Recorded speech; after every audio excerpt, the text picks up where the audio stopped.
Looks like the older tearing up. Saying this be a depot. I think it was at Katy. All that concrete they're ripping up is the old foundation of the depot. I don't know how long that depot's been gone from over there. It was gone when I came to Cobbville in '99, but yep, the old foundation for the Katy depot. Santa Fe had a depot, and I think it's about in the same area.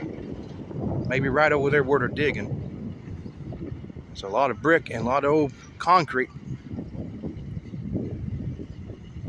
I think they're having drainage issues over there. Water not wanting to drain properly from the tracks, so they're going through and digging up mud and what else they can dig up and put in rock and trying to get the drainage improved on it.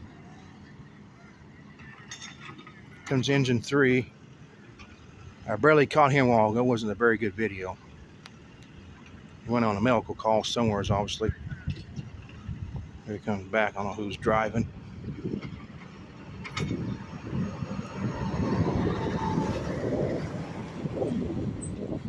What happened to that tailboard on there, but thing got banged up.